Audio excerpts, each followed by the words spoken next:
बच्चन जी से पूछा गया था डिस्कवरी चैनल पर कि आप ये बताइए कौन सी ऐसी चीज है जो तुमको इतनी ऊंचाइयों तक ले जा रही है,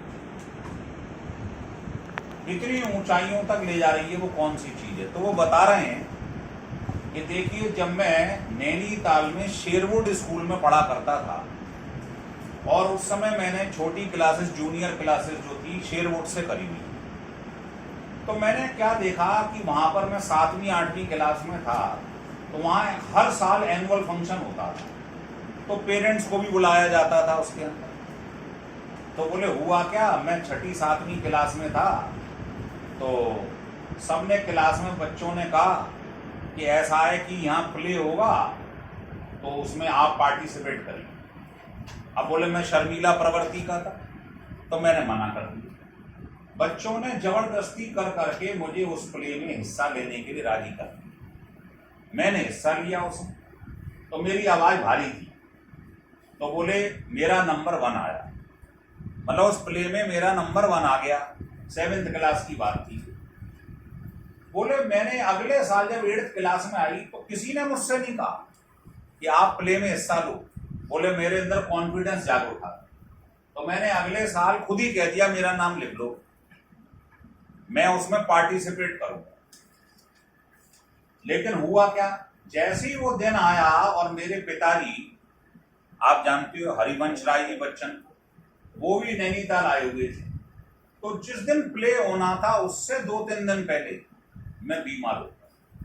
इतना बीमार हुआ कि हॉस्पिटल पहुंच गया, और जब हॉस्पिटल पहुंच गया तो मैंने वहां से, मेरे पिताजी के सामने मेरी आंखों से झरझर आंसू बह रहे, तो मैंने कहा देखो, मैं मतलब जो है प्ले में मुझे मालूम है पिछले साल नंबर 1 आया था, तो मेरी जो प्रोबेबिलिटी है जीतने की वो बहुत ज्यादा है इस साल की, लेकिन देखो मैं कुछ नहीं कर पा रहा हूं क्योंकि मैं इतना बीमार हूं।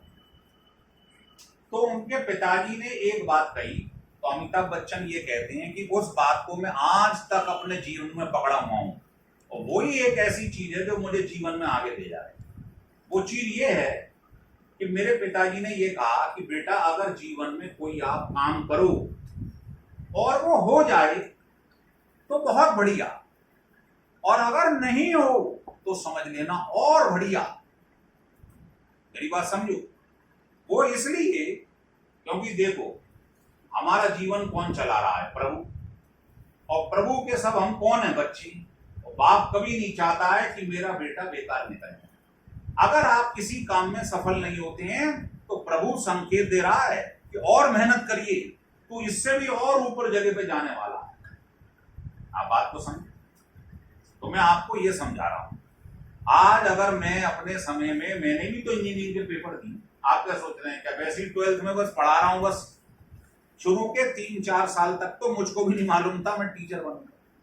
मैं भी तैयारी करी 1-2 साल में, मेरी बात समझे?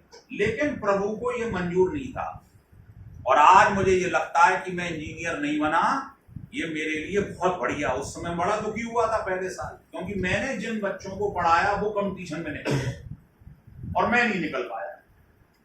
अब आप कहोगे आप क्यों नहीं निकले, है ना? तो इसके पीछे एक लंबी कहानी है, सब जानते हैं कि जिसमें पेपर दिया था एमटी जैन में सेंटर पड़ा था, वहां हो रही थी कमरे में नकल।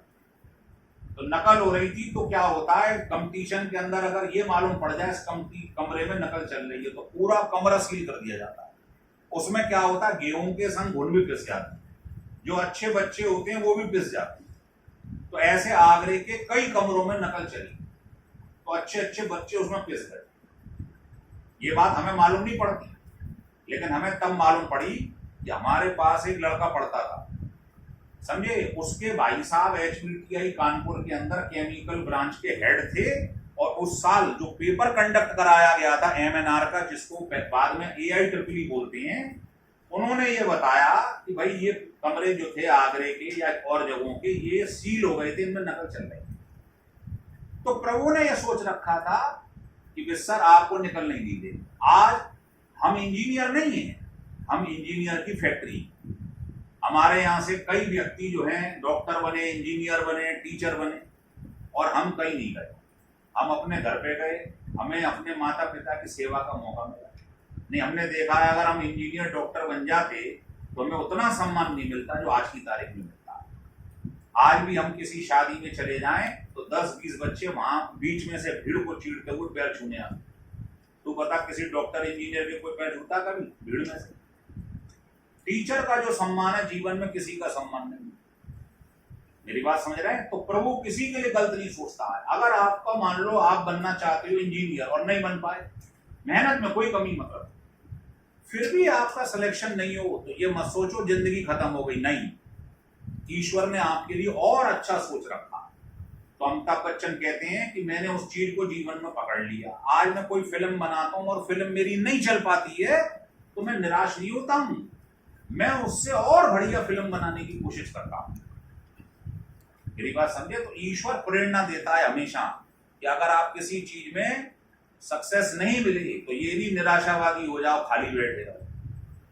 आपको सोच लो प्रभु को ये मंजूर नहीं है, वो चाहता है मैं और ऊंचाई पे पहुंचूं, तो वो आपको वहां ठहराना नहीं चाहता। मेरी बात समझे? तो इसलिए अगर हमारे संग वो घटना नहीं घटती, आप विश्वास माने, तो हम इंजीनियर बन गए होते और सड़कों में भटक रहे होते, कहीं और नौकरी लग जाती। क्या अपने घर पे रह पाते? क्या अपने माँ बाप के संग रह पाते? क्या इतना सम्मान पाते जो आपसे पाते हैं? सम्मान हमें मिलता है इंजीनियर बनने का? नहीं मिलता।